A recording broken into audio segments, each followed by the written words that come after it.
এই কমিটির পক্ষ থেকে স্যারকে ধন্যবাদ। মানে ধন্যবাদ দিতেছি ওনাকে এই কারণে যে আজকে যে বাংলাদেশে রাজনীতি বলেন এবং সামাজিক সংগঠন বলেন যতগুলো অর্গানগুলো আছে তো কমার্শিয়াল হয়ে গেছে। মানে অর্থের বিনিময়ে রাজনীতি করতে হবে, অর্থের বিনিময়ে সংগঠন নির্মাণ করতে হবে। এই মানসিকতা খুব দ্রুত বৃদ্ধি পেয়েছে এবং অতীতের ফ্যাসিস্ট সরকার বাংলাদেশের প্রত্যেকটি উইংকে, প্রত্যেকটি সংস্কৃতি, শিক্ষা, প্রশাসন, সেনাবাহিনী, পুলিশ সর্বস্তরে কলুষিত করেছে। সেই কলুষিতের বিরুদ্ধে আজকে যিনি প্রধান অতিথি দৃঢ়তার সাথে তিনি প্রতিবাদ করেছেন। আরেকটি আমার শ্রদ্ধেয় সার্জের স্যারের নাম ফেরা দেশে চলে গেছে।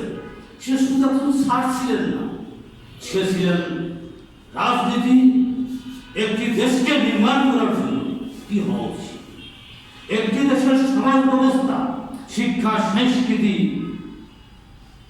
এগুলি নিয়ে সে চিন্তা করত। এই জন্য একজন রাজনৈতিক কর্মী হিসাবে উনি আমাকে যেভাবে বলত সেভাবে আমরা এই সংগঠনটা নির্মাণ করেছি এবং এই সংগঠন নির্মাণ হওয়ার পরে বাস্তবতা বলব এই শ্রোতায় অনেক লোক সংশ্লিষ্ট হয়েছে, কিন্তু আজকে শেষ বিচারে আমরা কয়েকজনকে পেয়েছি আজকে বাস্তবতা।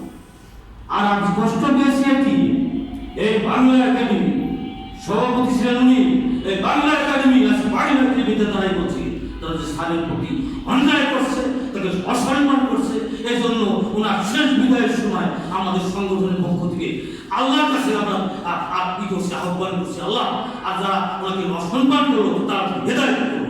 আমি একটা শেষ বিদায়ের সময় হেড কোয়ার্টারে করছি, আল্লাহ বলেন, বন্ধু বলেন, যেভাবে বুঝতে পারছে তার কাছে বিশ্বাস। আর আমি আজকে বক্তব্যের পরিষ্কার কথা বলতে চাই, বাংলা একাডেমি সম্মানের সাথে জাতীয়ভাবে আয়োজনটি করেন। যদি আয়োজন না করেন তারা আমরা কিন্তু প্রয়োজনে রাজপথে মানব